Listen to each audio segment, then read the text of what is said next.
Ahora sí.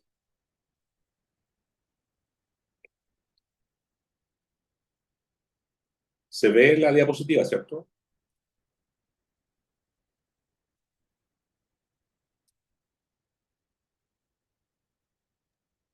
Yo no la veo. No, yo tampoco la veo.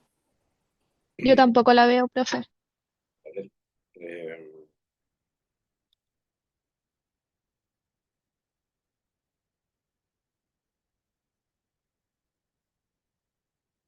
ya tampoco.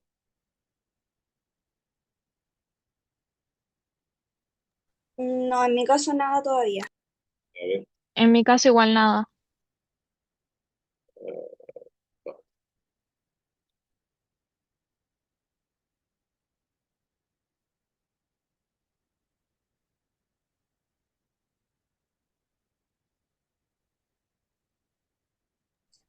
Ay, ahora sí. Ahí sí, ahí sí. ya. Bueno, eh, mecánica de fluidos. Es la ciencia que estudia el movimiento del fluido y en este contexto vamos a considerar un fluido cualquier material que fluye en respuesta a un esfuerzo aplicado. A diferencia de los sólidos que se deforman, no fluyen, se deforman en respuesta a un esfuerzo aplicado. Entonces, para que quede más claro, veamos la diferencia, comparemos un sólido versus un fluido. Los sólidos adquieren deformación finita después que se le aplica un esfuerzo. Y los fluidos se deforman continuamente después de la aplicación del esfuerzo. ¿Ya? O sea, uno tiene deformación finita, el sólido, y el otro tiene una deformación continua. Ahora, cuando uno trabaja con sólidos, el resultado del esfuerzo es una deformación, ¿ya? Que lo denotamos por la letra epsilon. Ahora, en fluido no tiene sentido hablar de deformación porque es continuo en el tiempo y se le asocia a tasas de deformación que corresponde a la derivada temporal de la deformación. Lo otro, en sólidos, la deformación es una consecuencia de variaciones de gradiente, espaciales de gradiente en el desplazamiento de partículas. O sea, que cuando aplicamos un esfuerzo en un sólido, se produce un desplazamiento de partículas en el estado inicial y posterior al esfuerzo aplicado. Y esos desplazamientos de partículas se le puede calcular un gradiente espacial, es decir, la deformación antes y después, dividido por cierta distancia, y tenemos gradientes de desplazamiento. Así se estudian los sólidos. ¿Ya? Eso lo vamos a ver en el curso de geodinámica, que yo creo que muchos de ustedes lo están tomando en paralelo. En fluidos, los, la consecuencia de la deformación, o sea, obviamente hay deformación, pero tiene más sentido estudiar más que los gradientes espaciales de desplazamiento, estudiar los gradientes de velocidad, ¿ya? O tasas de desplazamiento en el elemento del fluido. Es decir, vamos a estudiar el estado final e inicial en términos de velocidad, ¿ya? ¿Cómo es la velocidad antes y después del fluido? ¿Ya?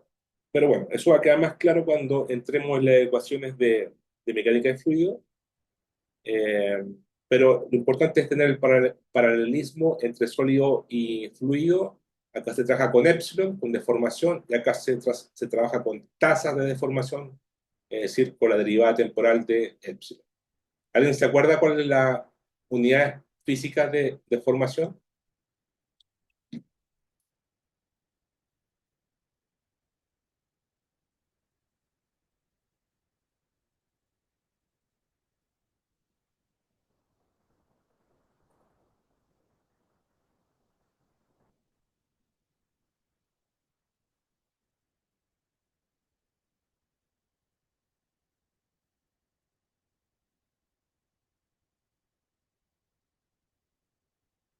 Bueno, vamos, bueno, a dimensionar. ¿ya? Pero, ¿por qué? Bueno, para que quede más claro aquí, tenemos un ejemplo de deformación uniaxial, en el cual tenemos piensen ustedes, un elemento de largo delta X, tau inicial, se le aplica un esfuerzo y se estira.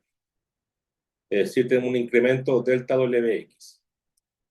¿Cómo se define la deformación? En este caso, ¿qué es lo que es esto? Una extensión, ¿cierto? Porque se alargó. ¿Qué sería, la deformación? La deformación es lo que cambió con respecto al estado inicial. Entonces, lo que cambió es todo esto menos el estado inicial, es decir, delta WX. Esto es lo que varió. Medido respecto al estado inicial delta X. ¿Ya? Eso sería una extensión uniaxial en el eje X. Y las deformaciones tienen, obviamente, como son cosas relativas al estado inicial, son adimensionales. Ahora, en el caso de tasa de deformación, sería esto mismo, pero la derivada temporal, y tendríamos, entre la derivada del tiempo acá, nos queda delta WX. Delta WX es un desplazamiento, por lo tanto su derivada temporal es una velocidad, y sería, en términos de tasa de deformación, sería la de Vx a delta X. ¿Ya? O sea, gradiente espacial de velocidad. ¿Ya? Gradiente espacial de velocidad. No confundir con gradiente temporal de velocidad, que sería una aceleración, ¿cierto? Si fuera el t, sería una aceleración, en este caso es una espacial, así que es un gradiente espacial de velocidad. Ya, entonces la deforma, hay que ir un ejemplo. eh, Puede ser también el eje Y, puede ser de cisalle, pero en forma genérica, ya, la deformación es un tensor que se escribe así: epsilon y j, un medio de delta WI a delta XJ más delta WJ a delta XI. En donde I y J son los índices en el espacio, que puede ser de 1 a 3, ¿cierto? En 3 dimensiones. Y esto describe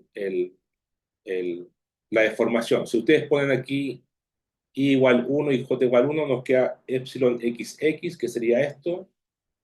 Entonces usted aquí I igual X, J igual X, usted y le da exactamente esto, ¿ya? Por ejemplo. Ahora, el tensor de tasa de deformación sería lo mismo que acá, pero derivado en el tiempo.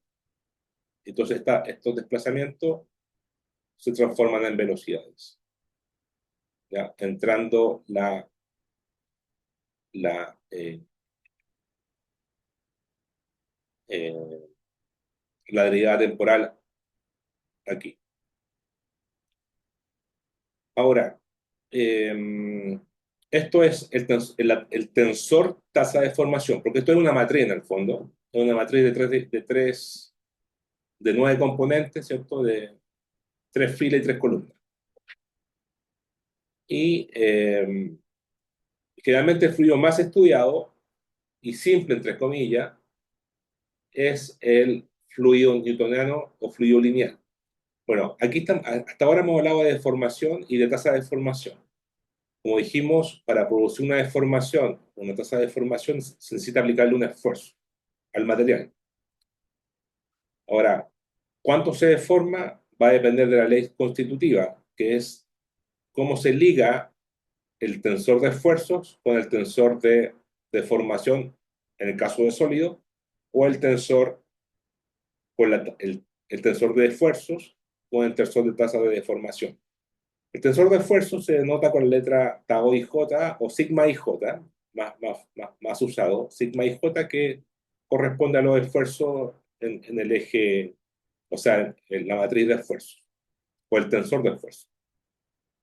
Por eso este es un caso, este es un ejemplo, no más, o sea, es un caso particular que es el más común, que es el fluido newtoniano, el cual es lineal, en el cual sigma IJ es proporcional a una constante por el tensor tasa de formación. Y esta constante, aquí eta, es la viscosidad dinámica, que la vamos a definir después, ¿ya? Pero ese es un caso de fluido lineal o newtoniano. ¿Ya? Vamos a definir luego el tensor de esfuerzo. ¿Hasta acá alguna pregunta? Profe, un ejemplo de fluido newtoniano, por ejemplo, sería como, no sé, agua o algo así.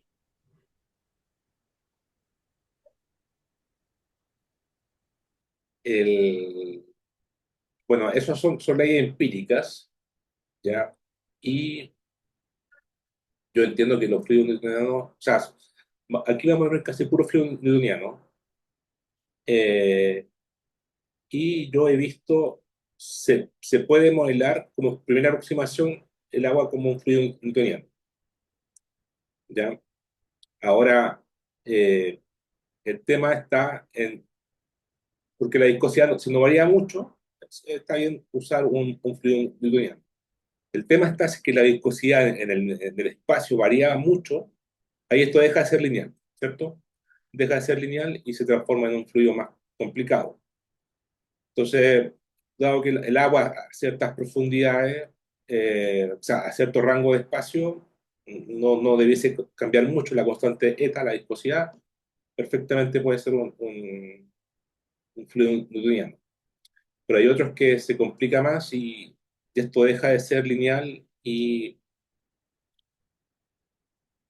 hay que, bueno, sería un fluido no newtoniano y pasa a ser un fluido más complejo, no lineal. Y aquí sería una expresión más complicada. La ley constitutiva entre sigma y j y esto sería más, qué sé yo, aparecería un exponencial o sería algo más complejo. ¿Ya? Pero en casi todo o sea, para este curso, eh, vamos a trabajar con casi puro fluido newtoniano, ¿ya? Con eta constante. ¿Ya? Aún así, la matemática es compleja. ¿Ya?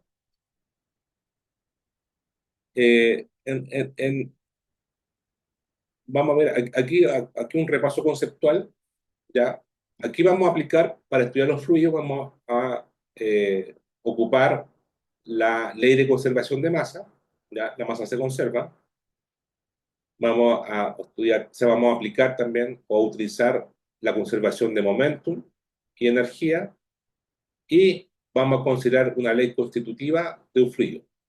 Es decir, lo que decíamos anterior, la que describe cómo se mueve un fluido bajo fuerza aplicada. Entonces, vamos a ocupar conservación de masa, que es una ecuación en el fondo, conservación de momentum, que es otra, y energía, que son dos ecuaciones más la ley constitutiva, y con eso vamos a poder describir cómo se mueve un fluido en el espacio, un fluido en tierra sólida, o sea, en la Tierra, en geológico. ¿Ya? Aplicaciones. Vamos a aplicar esto. Se puede aplicar esto en flujo en aguas subterráneas. ¿Ya?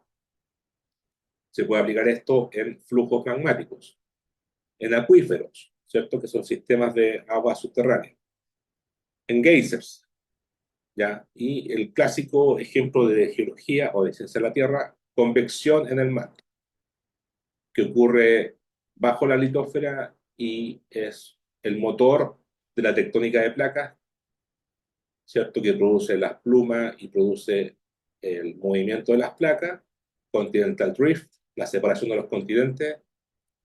También se puede aplicar esto a problemas de plegamiento, es decir, folding, los pliegues, falla inversa, que ustedes las han visto en terreno quizás en geología, pero esas no son solamente, no son frágiles, ¿eh? O sea, obviamente son frágiles en alguna parte, pero también tienen un comportamiento viscoso o fluido, por eso se puede modelar con mecánica de fluido. ¿Ya? En realidad tiene un comportamiento elasto-viscoso, para cierto esfuerzo se comporta elástico y para otro esfuerzo se comporta viscoso o fluido. Y el otro ejemplo que vamos a ver es diapirismo, es decir, la formación de un diapiro, que es como un domo de sal o un domo de barro, depende del caso, del cual se forma una pluma debido a una inestabilidad gravitacional en el cual la densidad de arriba de una capa es más densa que la de abajo. Si tengo algo más denso arriba y algo más liviano abajo, ¿qué pasa?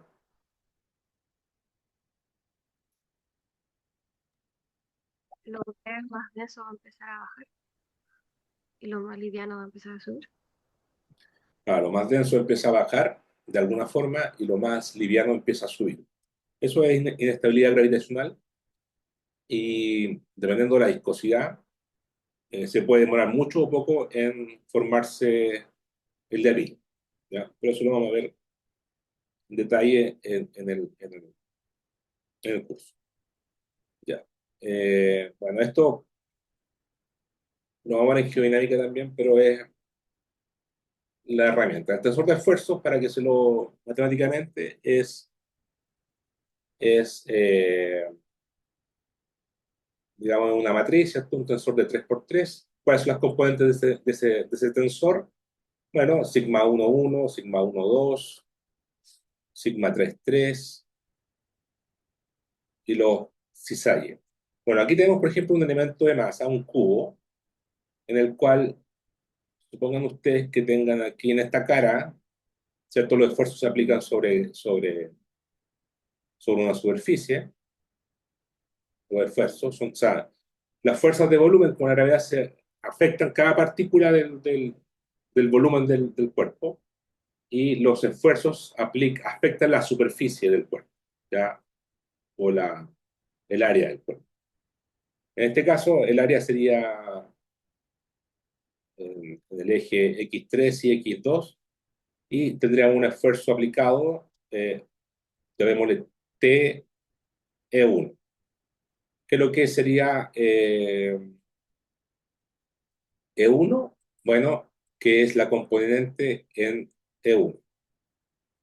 Ahora, si lo ven aquí, este tensor de esfuerzo no es, o sea, este vector de esfuerzo, este es un vector, no es paralelo, no tiene por qué ser, perdón, perpendicular a la superficie. Ustedes pueden aplicar cualquier vector de esfuerzo a una superficie en cualquier dirección, ¿ya? En este caso oblicua, pero ese vector se puede descomponer en tres componentes, ¿cierto? La componente E1, en el eje X1, en el eje 3 y en el eje 2. Entonces lo componemos y la descomposición de este esfuerzo, vector de esfuerzo, sería sigma 1, 1 en el eje 1, sigma 1, 3 y sigma 1, 2. El sigma 1, 1 sería la componente normal y la otra sería las componentes tangenciales. Pero en geología se le llama, o en geofísica, geodinámica se le llama componentes decisarias, ¿ya? Es decir, en forma paralela a la superficie en 2 y en 3. Ahora, esto, tienes que pensar que esto es es un cartoon idealizado, entonces esto se hace infinitamente pequeño, este cuadro, y el tensor de esfuerzo también tendríamos componente en 3 y en 2, ¿ya? Y sería lo mismo. El 3, por ejemplo, sería la componente normal, sigma 3 3, la componente sigma 3 1, sigma 3 2. Cizalles y la componente normal. Y acá lo mismo, pero en el eje 2. Bueno, eh, ¿cuál sería el tensor de esfuerzo? Sería simplemente la matriz sigma y j, en la cual yo tengo todos los elementos del vector de esfuerzos en E1, E2 y E3. Y como sabemos cuáles son las componentes de TE1, TE2 y TE3, es decir, TE1 sabemos que las componentes son sigma 1, 1, sigma 1, 3, sigma 1, 2. La escribimos aquí sigma 1, 1, sigma 1, 2, sigma 1, 3. Ahí serían las componentes en el eje 1. Ahí está. Lo mismo con E2 y E3. Este sería el tensor de esfuerzo. lo relevante aquí es que la diagonal contiene los esfuerzos normales, sigma 1,1, sigma 2,2, sigma 3,3, esto indica el eje, ¿cierto? Y aquí, en la no diagonal, tenemos las componentes de cisalle, en las cuales, bueno, para I distinto de J, ¿cierto? Corresponden los esfuerzos de cisalle, en la cual uno corresponde a la dirección del esfuerzo aplicado y dos para donde se desplaza la deformación de cisalle. ¿Ya? Sigma 1,2. Sigma 1,2, por ejemplo, sería el tensor va con dirección E1 y se desplaza en dirección 1,2, ¿ya? Dirección de cisalle. También ustedes lo van a, bueno, algunos libros ocupan en vez de 1,1, ocupan XX y, y el 3Z, ¿cierto? Es lo mismo. Y algunos libros también ocupan en vez de sigma XX, sigma X nomás. Y para diferenciar de cisalle ocupan tau, tau XI, tau IX. Ya, vamos, para que no se extrañen cuando vean esta. Es lo mismo, pero se pueden ocupar las dos cosas, depende de la convención. Eh, Ahora, otra cosa de repaso es que si tienen un volumen, aquí yo puse un cubo, ¿cierto? Hice un cubo, con los ejes cartesianos, todo bonito. Pero también esto es válido para un cuerpo deformado, o sea, amorfo y no cubo, digamos, una piedra, por ejemplo, una roca, qué sé yo. Y la misma relación se cumple en el cual ustedes tienen o sea, en realidad esto es se puede describir el tensor de esfuerzo o el vector de esfuerzos T en un punto, si uno conoce sigma, ¿ya? Si uno conoce sigma, que está dado en el eje cartesiano, sigma y j, si uno lo multiplica por la normal en ese punto, obtengo el vector de esfuerzos en ese punto P. Es decir, si tomo sigma, lo multiplico por la normal en ese punto, en esa superficie, piensen ustedes que el tensor T, el tensor de esfuerzos el vector de esfuerzos T puede tener cualquier dirección porque va a depender de la física del problema. Si yo conozco sigma, simplemente lo multiplico por la normal y obtengo el vector de esfuerzos en ese punto. Si quiero conocer en este punto, por ejemplo, el vector de esfuerzos, multiplico sigma por la normal. ¿Ya? Y recordar que sigma es una matriz, ¿cierto? Es el tensor de esfuerzos, sigma y j. Y para conocer el vector de esfuerzos, la componente jésima asociada a la normal n es sigma y j por ni.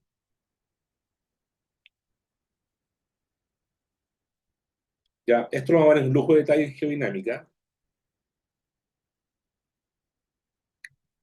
pero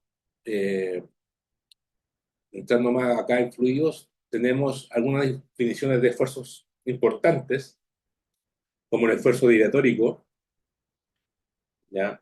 Que el diatórico significa que, supongamos que ustedes tienen un sistema tienen una roca, que tiene mucho esfuerzo aplicado, esta roca está aplicada por esfuerzo, y supongamos que no hay ningún esfuerzo ajeno o externo, solamente la roca está en profundidad. Por ejemplo, qué sé yo, una profundidad de 5 kilómetros. Está estática. ¿Qué presión afecta en ese estado la roca? Si está estática, la misma que nos afecta a nosotros, pero nosotros estamos siendo afectados, nuestros cuerpos están siendo afectados por la presión atmosférica, ¿cierto? Por la atmósfera. Si tenemos una roca en profundidad, va a ser afectada por la capa que está arriba. ¿Y qué es la capa que está arriba? Toda esa masa de roca que está arriba, que sería la presión litostática. Entonces sería una presión, me le dicen presión confinante. La presión dada por el peso de la roca que está arriba. Eso sería la presión litostática. Y estática porque está sin movimiento.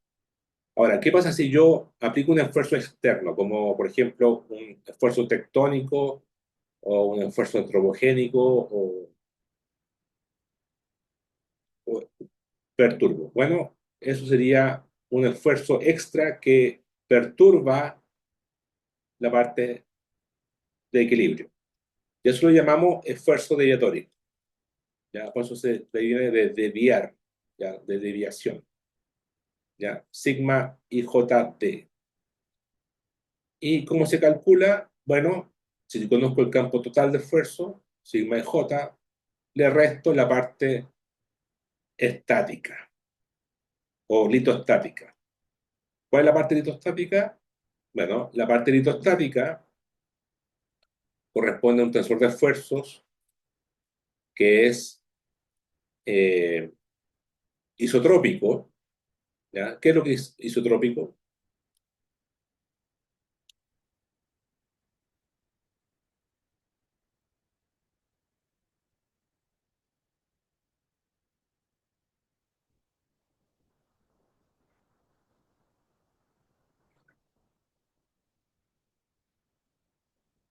¿Que es como homogéneo o que hay que es igual como sus propiedades son iguales como en todo a lo largo de todo el cuerpo? Claro, es como, bueno, iso es igual y tropía significa dirección. ¿Ya? Entonces sería, es igual en cualquier dirección. ¿Ya? Y, ese, y los esfuerzos litostáticos o de presión litostática, que es un ejemplo, es un caso particular de esfuerzo, presión litostática, es isotrópica, es decir, si yo me paro, tomo una roca en profundidad y la veo en el eje X, va a tener una presión P. Y la veo en el eje Y, va a tener la misma dirección P. Con el eje Z, P. O sea, en cualquier dirección va a tener una dirección P. ¿Ya? Y no tiene cizalla. Entonces, no tiene cizalla porque todos los esfuerzos son normales.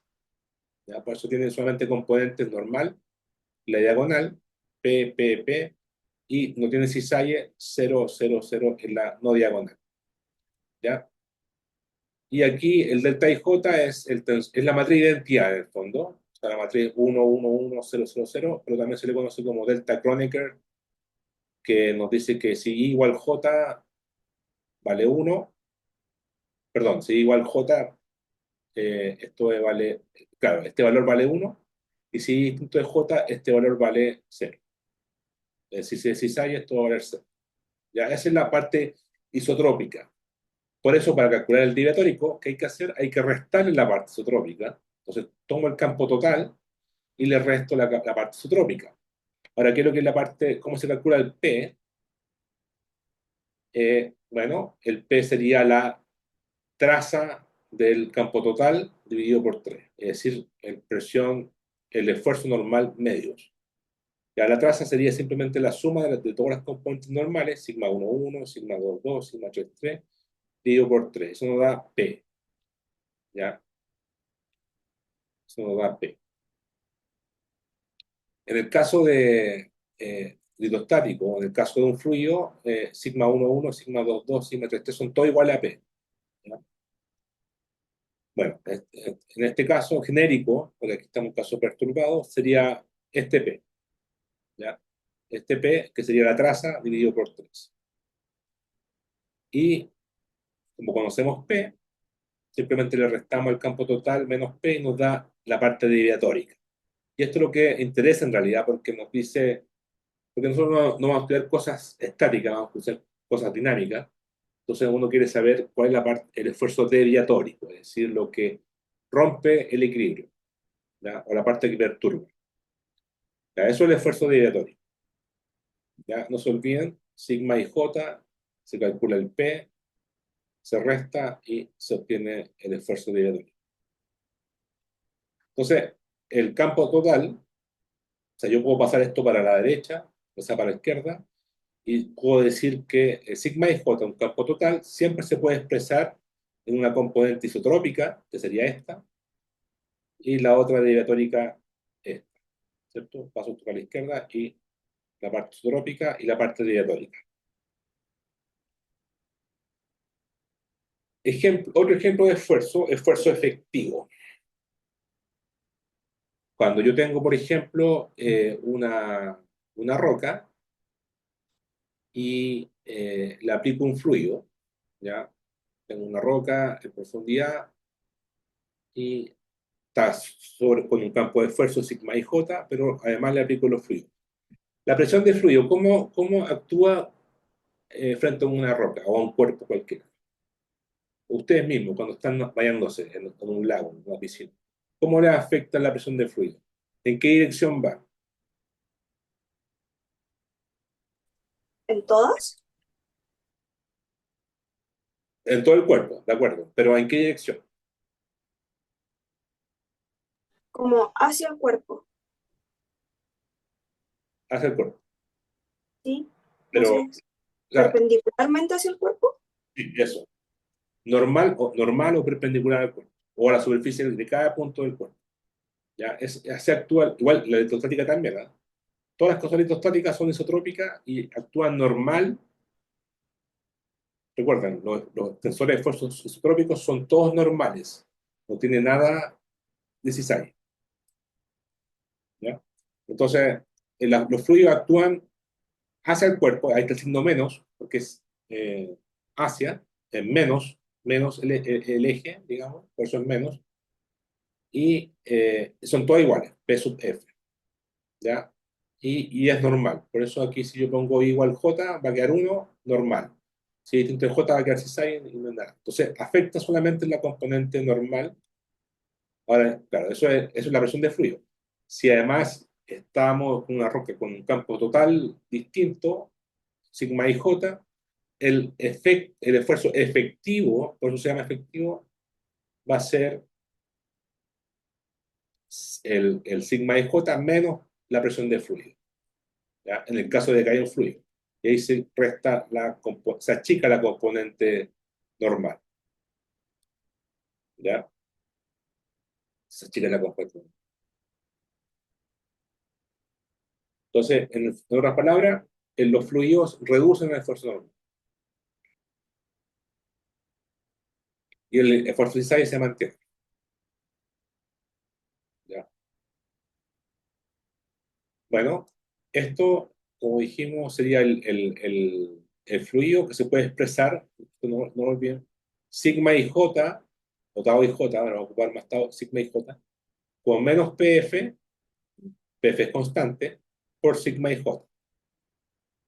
Ahora, en realidad, eso de decir que pf es constante, claro, es constante en el sentido direccional.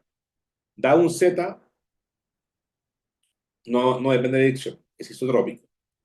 Pero la presión de fluido, ustedes saben que va, o hidroestática, por ejemplo, es un caso particular de presión de fluido. Hidroestática, si uno estamos, depende de la profundidad del fluido o la capa de agua que está arriba. Si ustedes están, por ejemplo, en una profundidad, está en el mar, está en una profundidad Z, la presión hidroestática sería la presión del fluido que depende de Z, de la capa de arriba, Z por G por la densidad del agua o del fluido, puede ser cualquier fluido. Esto es ZGH, el clásico perdón, HG ρ de presión hidrostática, ¿ya? Y ustedes lo pueden poner aquí y tendrían el esfuerzo en ese punto, a esa profundidad. Si ustedes aumentan la profundidad, va a cambiar, pero no va a cambiar la dirección del peso F. O sea, si ustedes están en una profundidad, vale ZG ρ F. En todas las direcciones, el esfuerzo, la presión. En la dirección normal, perdón, en la dirección X, Y, Z, cualquiera. Si bajan, va a aumentar el Z, pero siempre sigue siendo isotrópico, ¿ya? Bueno, ese es el esfuerzo efectivo. Lo otro, deformación. Hasta ahora hemos hablado pura expresión y esfuerzo. De forma más abstracta, uno puede decir que la deformación, bueno, el tensor de deformación, los epsilon y j, ¿ya? Se pueden deducir de esta forma. Ustedes tienen un cuerpo en el cual yo tomo un punto y otro punto y lo puedo describir con una función delta W de X, ¿ya? La diferencia entre esos dos puntos, o una distancia, ¿ya? Es un segmento del cuerpo. Si yo aplico un esfuerzo, ¿qué va a pasar con el cuerpo? Se va a deformar. Entonces, este punto y este punto ya no van a estar a una distancia delta W, perdón, W, sino que va a estar a una distancia, digamos, WX más delta X, más larga, por ejemplo. O sea, hay una extensión o más corta, pero ya no va a hacer esto, sino que va a hacer esto. Entonces, esto va a ser el estado final, el estado inicial. Entonces, si la deformación es infinitesimal, es decir, eh, no es tan grande, ¿ya? Es pequeña, se puede hacer una aproximación de Taylor, que es lo que ustedes saben de cálculo, cuando ustedes describieron, aproximaban una función f de x en torno a cero, por ejemplo, ustedes hacían f de x aproximadamente f evaluada en cero más la primera derivada evaluada en cero por x menos cero. Acá es lo mismo, pero en 3 dimensiones. Sería la función x más delta x evaluada en delta x igual cero. Entonces sería esto mismo evaluado en delta x igual cero, que w de x, y aquí sería el delta x. ¿Qué sería esto? ¿Se acuerdan? Calculo en varias variables. El jacobiano. El jacobiano, ¿cierto? Que sería la matriz que contiene las primeras derivadas en 3 dimensiones. Es decir, eso. Contiene la derivada de la deformación normal en X, en Y, en Z, y las deformaciones de cisaña. Entonces, este sería el jacobiano, sería el esfuerzo este sería como el vector de desplazamiento, o sea, el vector de descripción de la posición del cuerpo, o de la distancia entre las partículas, y si lo escribimos esto en forma, esta misma ecuación 2 en forma por la componente yésima, o sea, escalar, sería xy más delta xy evaluado en delta wxy, y aquí aparecería la derivada delta wi a delta xj por delta xy, que es esto mismo de acá, ¿cierto? Aquí ya está aproximado ya. Y esta es notación de Einstein, ¿ya? En el cual el jacobiano, las componentes jacobianos, en vez de escribir delta wi a delta xj, se escribe simplemente delta wi, j, que es lo mismo que esto, ¿eh? Derivada parcial, primera derivada parcial. Bueno, hasta acá, esto sería el estado final, estado inicial y, digamos, la próxima, la, la primera aproximación para deformación infinitesimal. Si yo bueno, yo puedo decir que el estado final menos estado inicial, el estado final menos el estado inicial sería la deformación en el fondo. O sea, si yo paso esto para la izquierda, tendría estado final menos estado inicial, que me dice cuánto se deformó. O sea, me da un indicador de cuánto se deformó.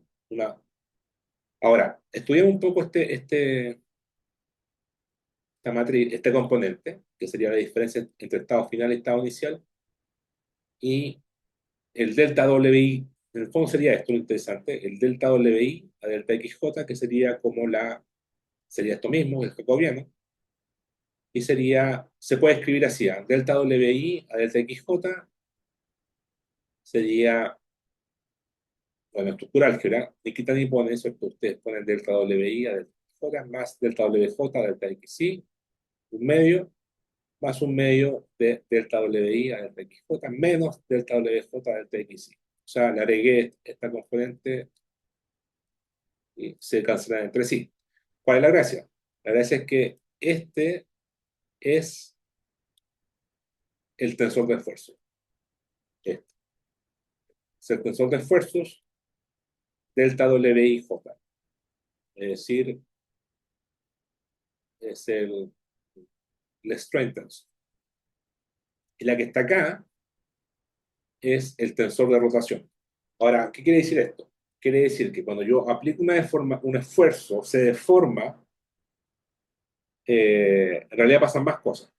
La roca se deforma, pero también puede rotar, ¿cierto? Si yo aplico un cisalle, podría rotar la roca o el material. Entonces, hay dos cosas. Hay deformación y hay rotación de partículas. ¿Ya? Entonces, la suma de las dos, aquí está escrito, estado final, sería el estado inicial, más las deformaciones, más las rotaciones. ¿Ya? Entonces, tener en cuenta eso. Ahora, en el fondo, delta IJ, omega IJ y epsilon IJ son parecidos, pero con un signo menos. Bueno, volviendo al tema, si yo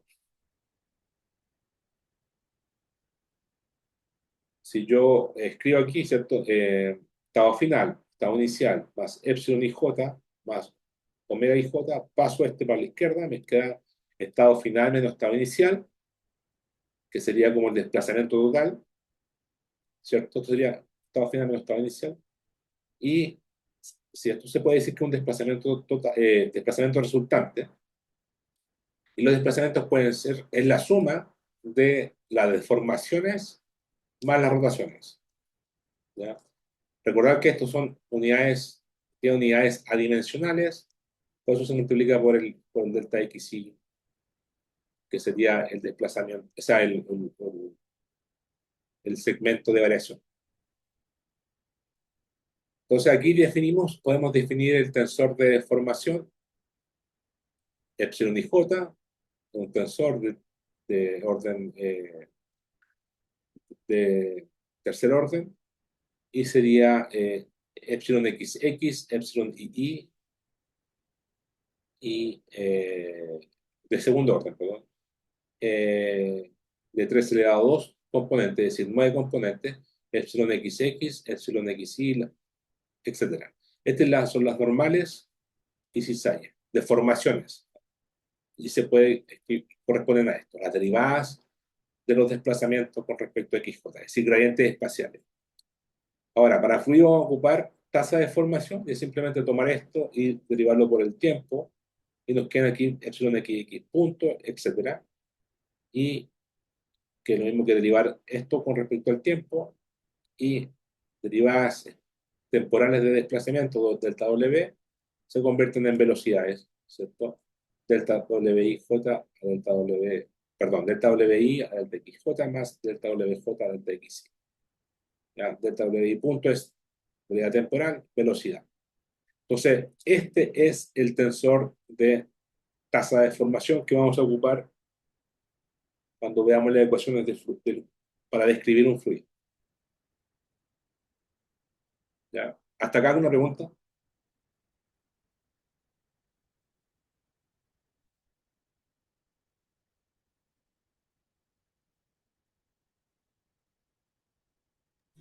No, profe, todo bien.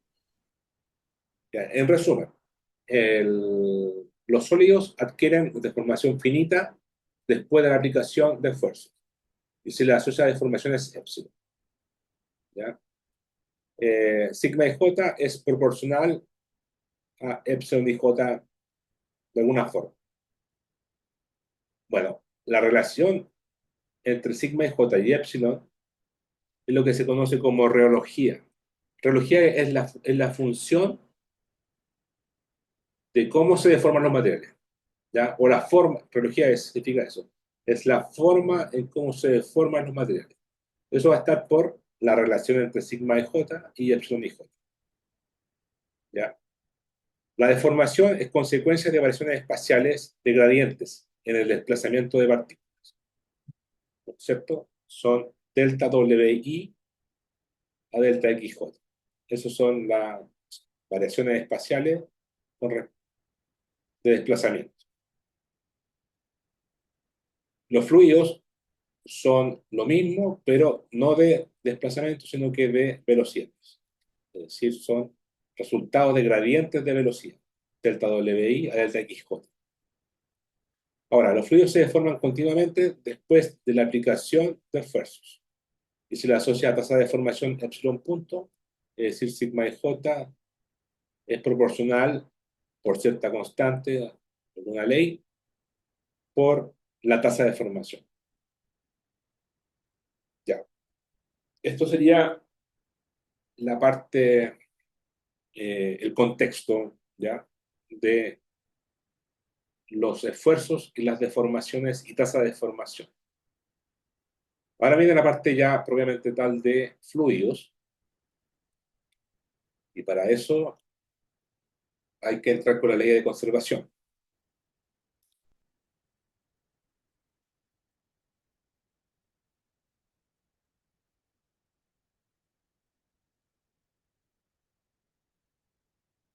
Eh,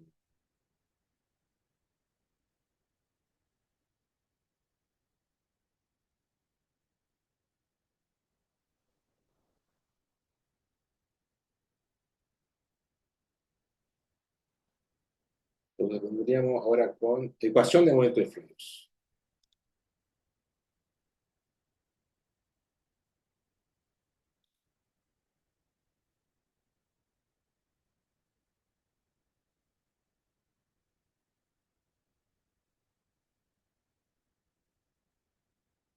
Vamos a derivar la ecuación de movimientos de fluidos, ¿ya? Como en el caso de sólidos, ustedes ocupaban la primera, segunda ley de Newton, ¿cierto? Vamos a hacer lo mismo, pero ahora en un fluido.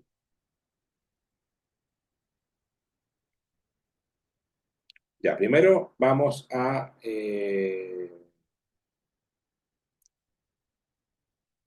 definir lo que es la derivada material.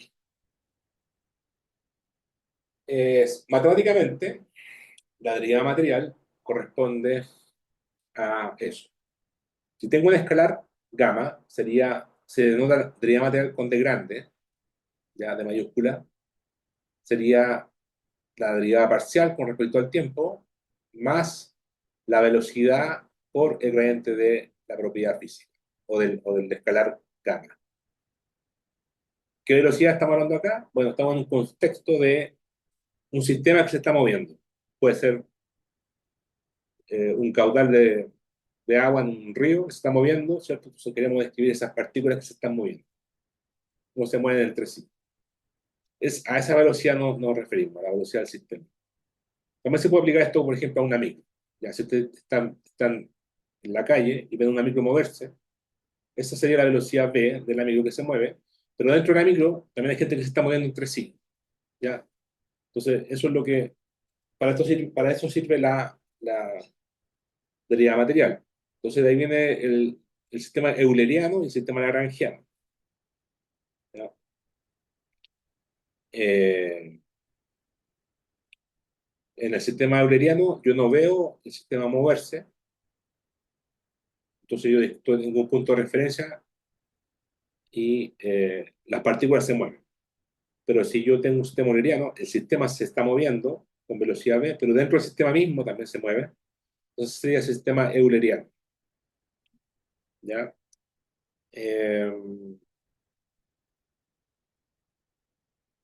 Ahora, esta derivada material se puede aplicar tanto para un escalar, gamma, como para un vector u.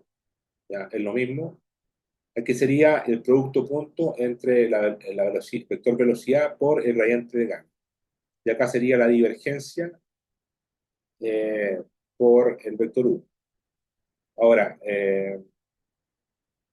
sí. ¿A qué corresponde eso? Bueno, sería simplemente, eh, esto es producto punto entre velocidad y un gradiente, ¿ya? El gradiente o la divergencia de una matriz, perdón, de un vector, ¿ya?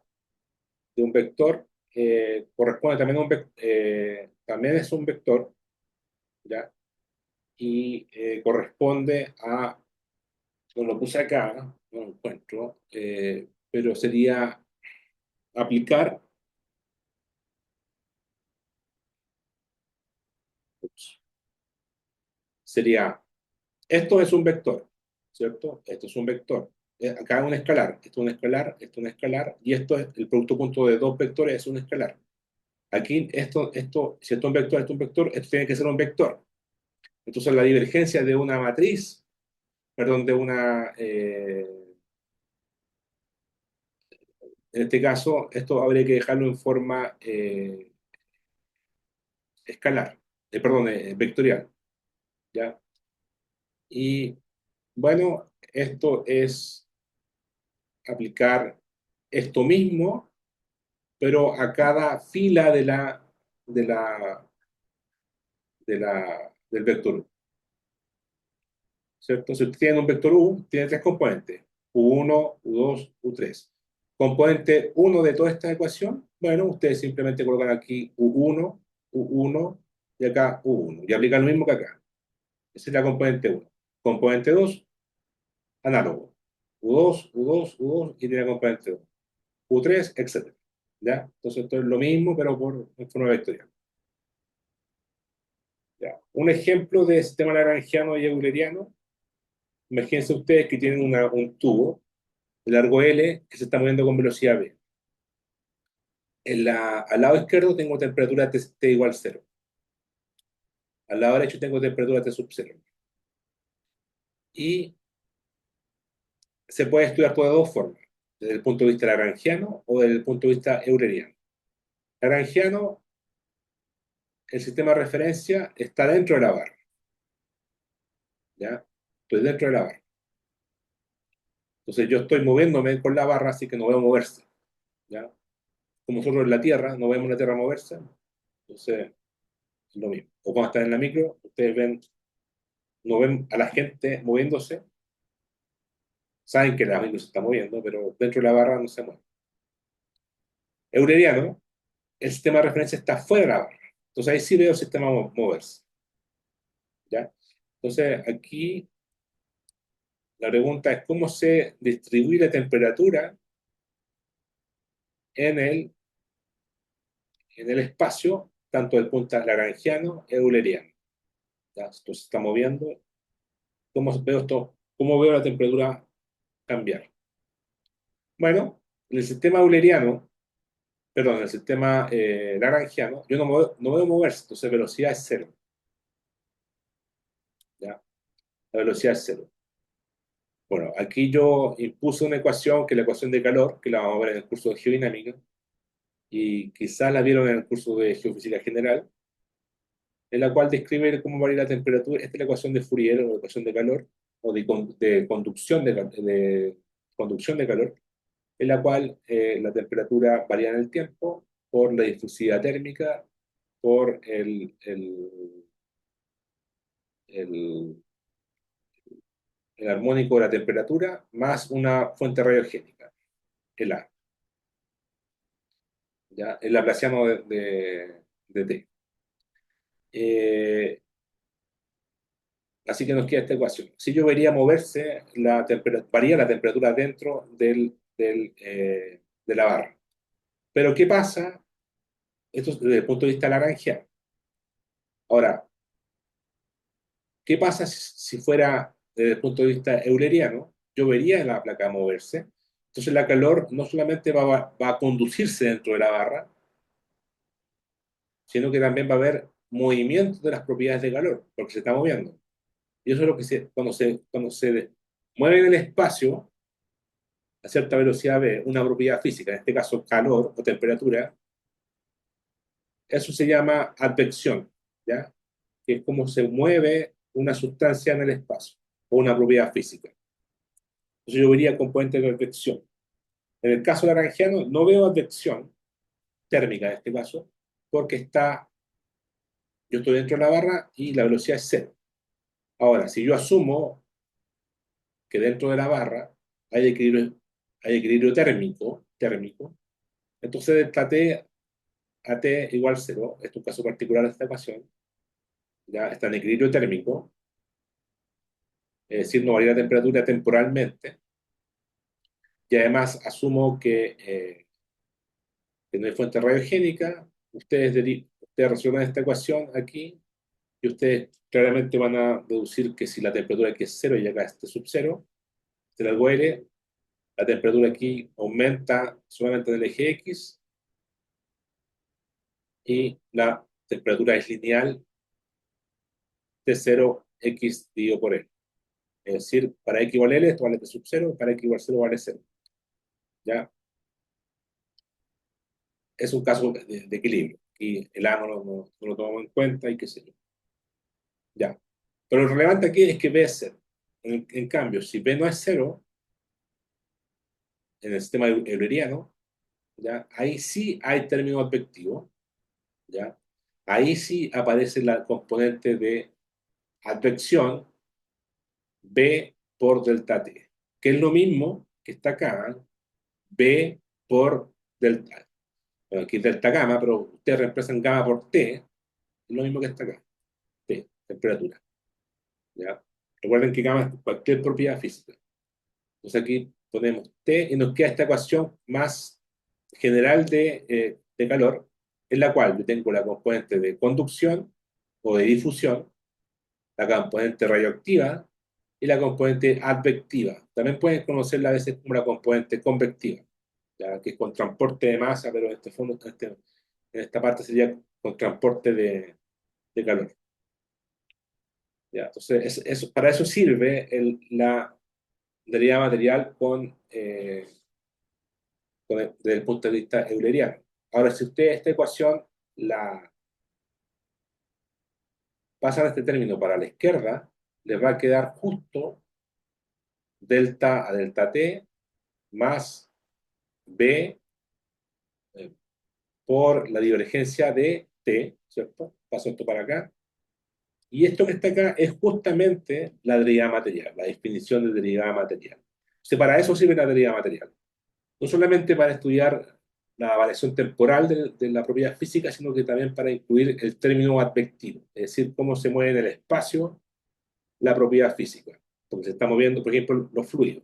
Ya, los fluidos se están moviendo a una velocidad v, y lo cual produce una variación de la propiedad física tanto internamente como por el movimiento del sistema mismo. ¿Ya? Entonces esto para hacer se pasan esto para acá y al final, bueno, esta es la ecuación genérica de calor.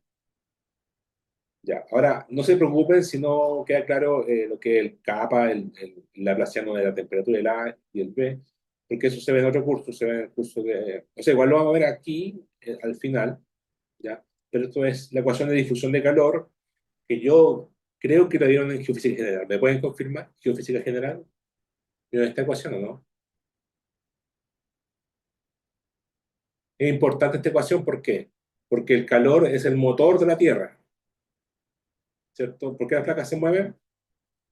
Por calor y por gravedad. O sea, si no hubiera calor, no hubiera convección en el manto, las placas no se podrían desplazar lateralmente. Tampoco habría volcanismo, no habría vida. ¿Ya? Entonces yo esperaría que este se Sí, vería... sí se ve en geofísica general. Ya, ya, igual la vamos a ver en geodinámica bien y vamos a aplicarla en muchos ejemplos. Y la gracia de la idea material es que la puedo escribir así y el término objetivo ya está incluido. En el sistema lagrangiano, bueno, tendría que ponerla como extra. ¿Ya? Esa es una aplicación. habiendo definido la derivada material, veamos la ley de conservación de masa. Al final, la derivada material es un operador nomás, ¿cierto? Es una operación matemática, pero tiene un significado físico, ¿cierto? Que es la parte advectiva. Ahora, conservación de masa.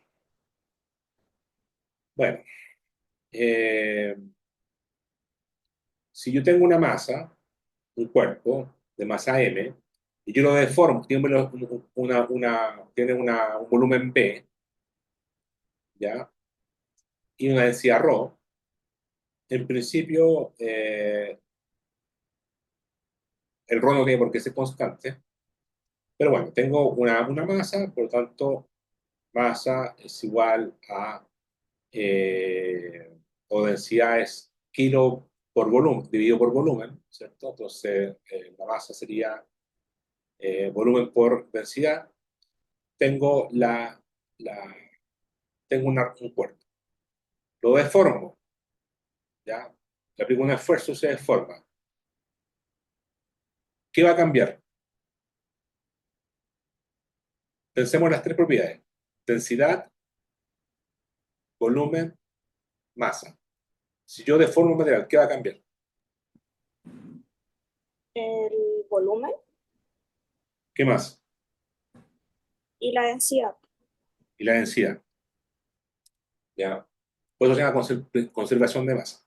La masa se conserva, pero cambia el volumen y cambia la densidad. Y, claro, si ustedes, por ejemplo, compactan una roca, ¿qué va a pasar con el volumen? Va a disminuir, Y la densidad va a aumentar. va a aumentar. Entonces, eso es una especie, una compactación, ¿ya? Lo contrario ocurre con una dilatación, ¿cierto? Se, se expande el cuerpo y disminuye su densidad. Bueno, matemáticamente uno puede decir que la masa es delta V. Bueno, primero, antes de verlo así, podemos verlo de otra forma más conservación de masa alternativa, que es un poco más intuitivo. Supongo que ustedes tienen un cuerpo, un cubo de ancho delta x2, delta x1 y delta x3. Y entra un flujo de velocidad, o sea, o de masa, por la cara B2. Entonces entraría aquí con rho B2, ¿ya? Bueno, rea B2. ¿Ya? La velocidad aquí es B2.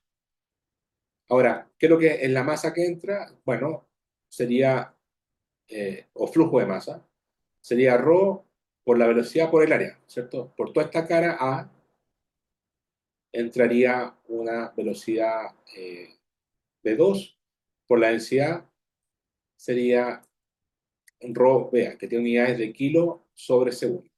Eso es flujo de masa. Bueno, eso es lo que entra. Y lo que sale sería lo mismo, más lo que experimentó dentro de la travesía delta x2, que sería la derivada en este largo con respecto a x2 de rho v2 y por delta x2, es decir, la variación en x2. Eso sería lo que sale y esto es lo que entra. Ustedes pueden hacer lo mismo pues, en el eje 2, o sea, en el eje X3, lo que entra, lo que sale, ya para acá, para allá, para todas las direcciones. Pero este sería el estado final de lo que sale y esto es de lo que entra, en términos de flujo de masa. Entonces, eh, por ejemplo, en la cara A1 sería, ¿cuánto sería el ancho? La cara A1 sería esta, perdón, sería A1, sería esta la cara, ¿cierto? Queda para acá el flujo, entra por aquí, por atrás y sale por delante. ¿Cuánto sería este ancho, esta área?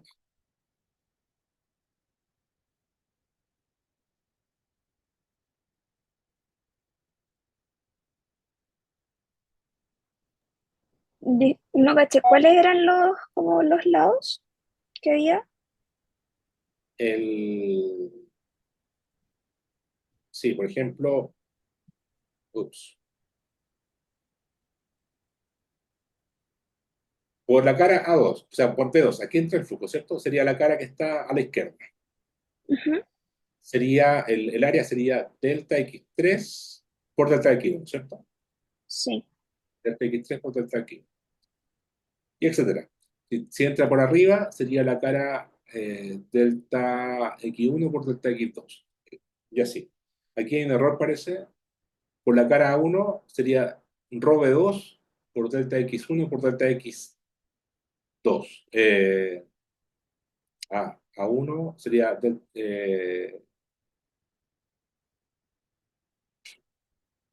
sería aquí en vez de A1 sería A2, ya es el error. A2. Ya. A2 sería rho B2, ¿cierto? Por delta X1 por delta X3, ¿cierto? Ya está acá. Delta X1 por delta X3. Esa es la cara. Entonces entra rho B2 por delta X1 por delta X3. ¿Ya? Entonces, el flujo de salida sería rho B2 más lo que se perturbó dentro de delta X2 por la misma área. Esto no es igual, perdón, esto no es igual, aquí un error. Sería, y el flujo de salida, toda la cara a 2, aquí faltó 2 puntos en vez de igual, sería esto. ¿Ya? Entonces, esto sería el flujo de salida y el flujo de entrada sería lo mismo menos esto de acá. Entonces yo resto flujo de entrada menos flujo de salida y al restarlo me queda menos delta X2 por rho B2 por delta X2, delta X1, delta X3, es decir, el delta B, el volumen. O sea, en la dirección 2, ¿ya? Lo que entra menos lo que sale sería menos delta X2 a rho X2 por delta X1, delta X2, delta X3. Entonces, si yo hago lo mismo para las otras caras, sería flujo de entrada menos flujo de salida, sería para 1, dirección 1 sería delta B por rho B1 por menos delta X1. Para B3, o sea, para dirección 3 sería delta B por rho B3 por menos delta X3. ¿Ya? Ahí está para 2, ahí está para 1 y para 3. Si yo sumo esas tres ecuaciones, me queda menos delta X1 por rho B1, menos delta X2 por rho B2, menos delta X3 por rho B3 por delta B. Esto es lo que entra menos lo que sale en las tres direcciones. ¿A qué debe ser igual a eso? A lo que entra menos lo que sale, debe ser igual a lo que varió de masa en el espacio, ¿ya? O en el cubo, en este caso, en el cubo. ¿Cuánto sería la variación de masa en el espacio? Estamos hablando de velocidad porque estamos hablando de tiempo. Sería la derivada de la densidad en el tiempo por delta V. Eso sería la,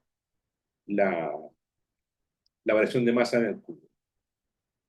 Ahora, ¿qué es lo que es esto matemáticamente? Si usted saca el menos para afuera, matemáticamente, ¿a qué corresponde esto?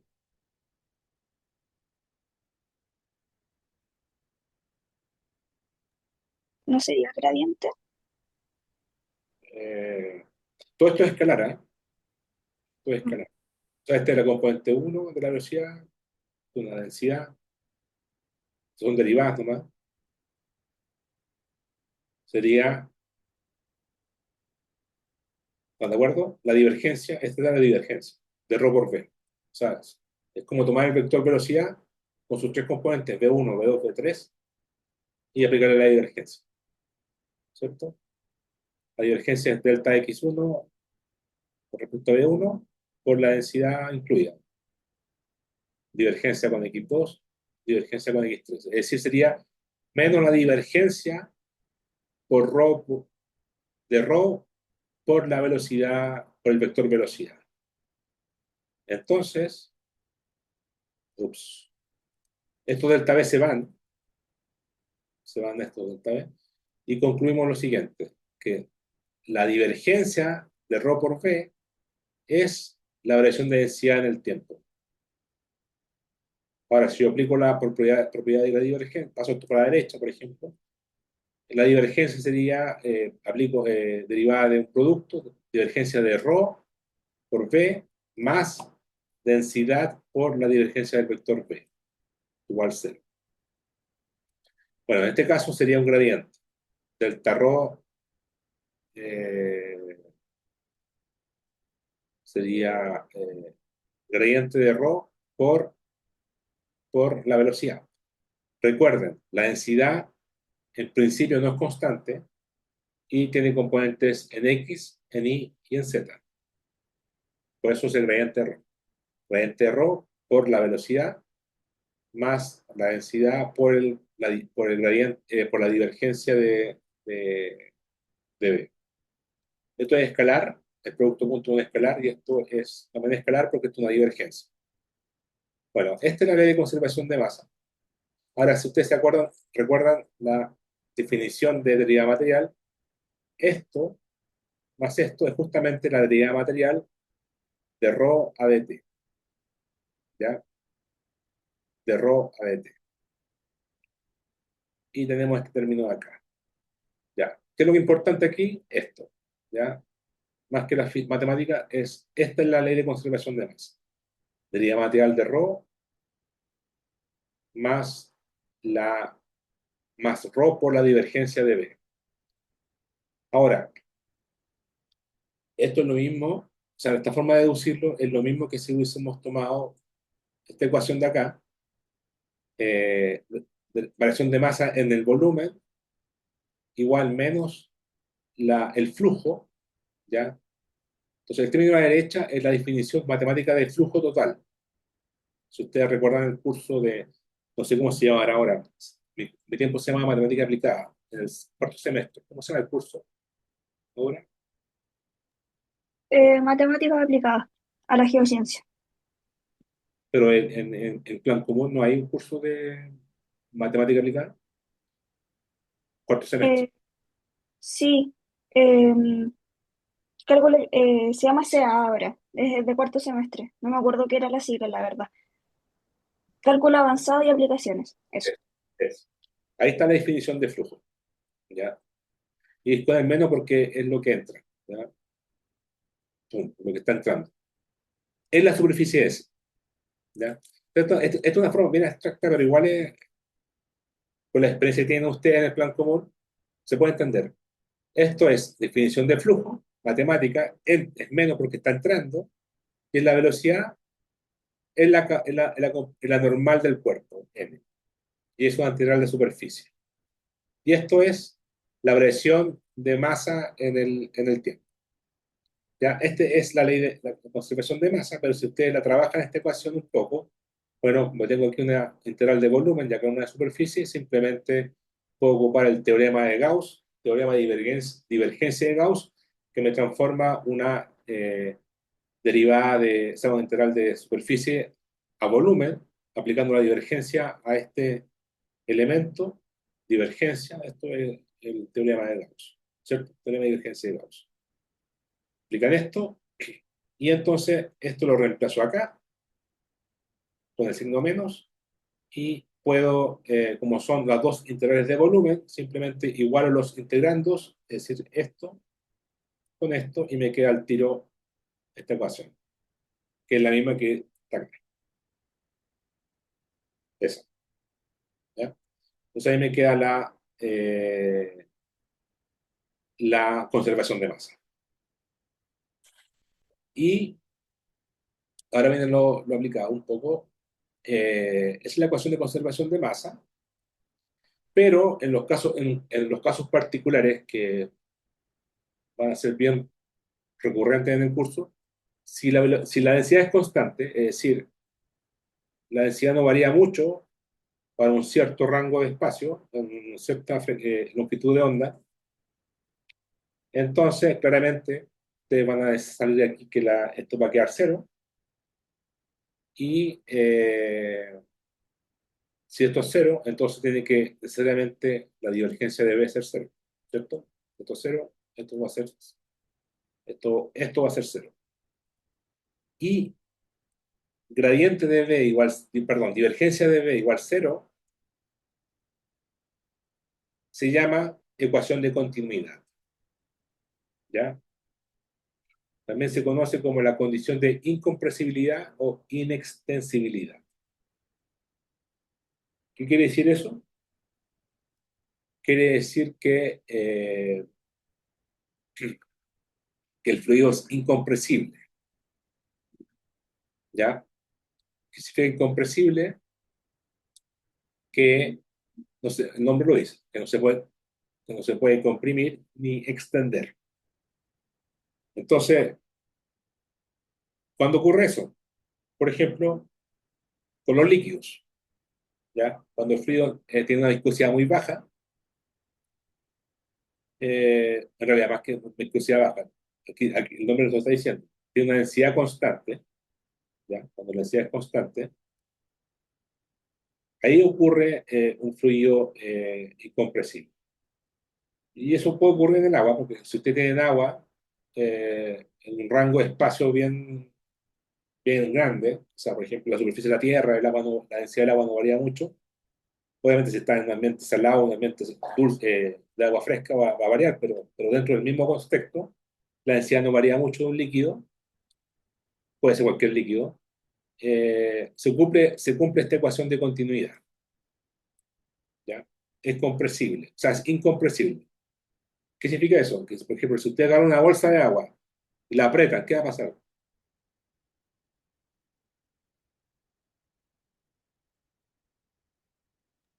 Que como que el agua va a intentar buscar el espacio, o sea, no se va a comprimir, se va a escapar de las manos. Exacto, no se va a comprimir, no se va a compactar, se va a desparramar. Y eso es para los líquidos, ¿ya? Se cumple la ecuación de continuidad. Este. Para, ¿Ya? Para fluido incompresible o líquidos, su volumen es aproximadamente constante en un gran rango. No, esto está mal. Su densidad es muy constante a lo largo de un rango de presión o un rango de espacio. ¿Ya? Un rango constante. Ahora, lo, el hecho de que se desparramen significa que también los líquidos toman la forma de su contenedor cuando está sometido a la fuerza de gravedad. Es decir, si ustedes tienen un vaso, le tiran agua, o sea, tienen el vaso de agua, obviamente el agua va a tomar la forma del contenedor.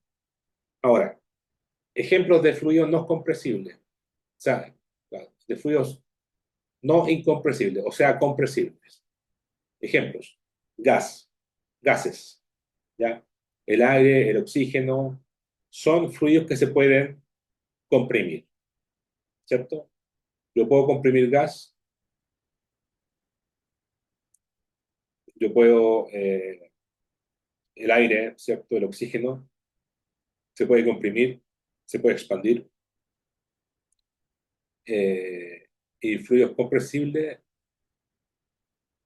sí, bueno, están muy mal redactado esto, pero compresible, aire y oxígeno, los gases. Y incompresible, agua, aceite, por ejemplo, ¿ya? Son ejemplos de líquidos incompresibles, ¿ya? Entonces, en resumen, si ρ es constante o aproximadamente constante, uno puede ocupar esta ecuación de continuidad, que es una parte es un caso particular de conservación de masa. ¿Ya? Esa es la gracia. Ya, hasta ahora hemos visto conservación de masa y la definición de derivada material. ¿Qué falta? Falta la ley constitutiva, ¿ya? Y aquí vamos a ver el caso de un fluido newtoniano, ¿ya? Cómo se describe, cuál es la relación entre epsilon punto y el esfuerzo, sigma o tau. Entonces, en la mañana vamos a deducir esta ecuación que liga los esfuerzos con el tensor de tasa de deformación con las constantes viscosas. Y aquí aparece la definición de viscosidad y de viscosidad dinámica y viscosidad cinemática, ¿ya? Y, y vamos a ver algunos valores para rocas en la Tierra y un ejemplo de cañería para empezar a tomar forma. Y también vamos a ver la ecuación de movimiento, que es como la segunda ley de Newton, pero aplicado no solamente en términos de fuerza, sino que también en términos de esfuerzos, ¿ya? Los esfuerzos se pueden asociar a fuerzas también, pero en superficie. Entonces, con estas dos, con la ley constitutiva más la ecuación de movimiento, si quieren, ecuación segunda ley de Newton, pero para fluidos, vamos a tener todas las herramientas para aplicar, o sea, primero para deducir finalmente la ecuación de Navier-Stokes, que es toda esta ecuación que está acá, y con esta ecuación podemos trabajarla y aplicarla a los problemas de la Tierra, ¿ya? Entonces, de ahí en adelante es tomar la ecuación de Navier-Stokes y aplicarlo a problemas de la Tierra, ¿ya? A convección, diapirismo, pliegues, etcétera. Entonces, como les decía, mañana no hay auxiliar, va a haber, vamos a seguir con clase para recuperar un poco la clase de la semana pasada, pero yo creo que estamos bien con el ritmo. ¿Alguna pregunta, comentario?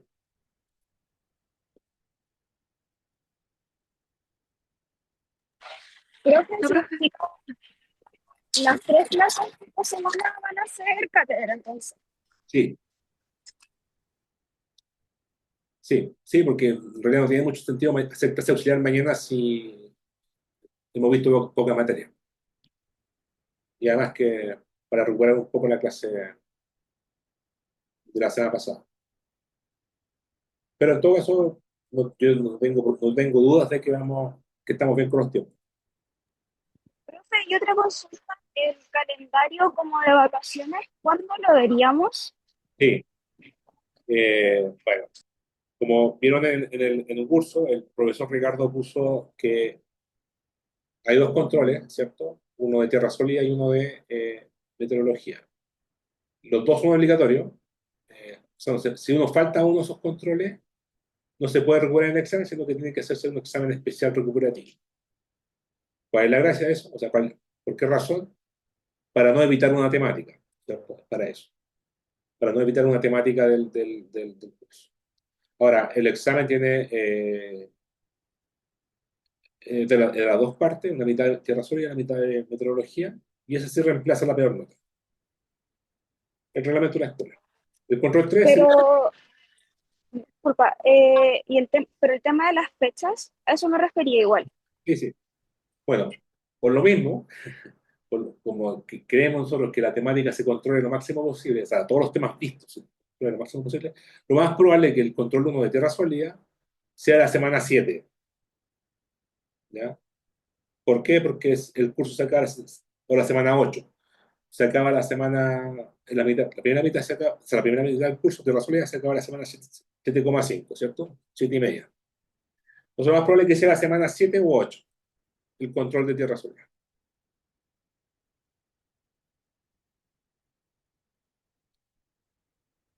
Y, y la fecha, eh, lo podemos ver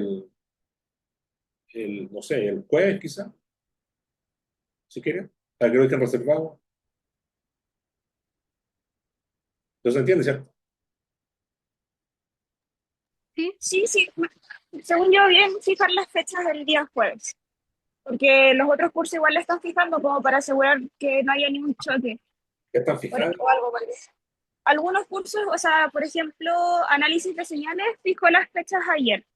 Entonces estaría faltando como mecánica de fluidos, geodinámica y eso, principalmente. Y métodos de exploración, para los que lo están dando también, que son como todos los ramos de este semestre. Ya. Bueno, o mañana. Mañana en la clase podemos ver, a la final de la clase, podemos fijar con el día exacto. Yo propongo, por conveniencia de ustedes, que sea el miércoles, porque si le falta tiempo, como, como suele pasar, eh, tienen el módulo de geodinámica que es conmigo también, entonces se pueden seguir en el control. Entonces, por conveniencia de ustedes, por falta de tiempo, mejor que sea el miércoles, ¿cierto? Porque tiene la clase en horario auxiliar, y si falta tiempo, falta una clase mía de tierra sólida, o sea, de geodinámica. ¿Quién está tomando geodinámica? Casi todos, ¿no? Yo estoy tomando geodinámica. Yo también. Yo también. Así que podríamos poner, yo diría el miércoles de la semana 8.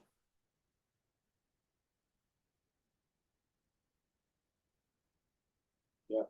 No sé qué día es, pero ahí lo vemos mañana. Miércoles de la semana 8. ¿Ya? Y no deberían tener problema de horario, porque es en el horario del curso y en el de geodinámica. Así que, ya, eso es una cosa.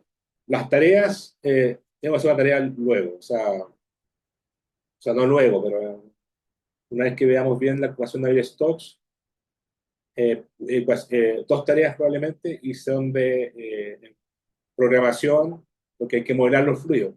Es un curso matemático, un curso de modelación de fluidos geológicos, y entonces van a tener que hacer grillas probablemente, mallas de, eh, en MATLAB o en Python, ¿ya? Pero eso en un par de días más.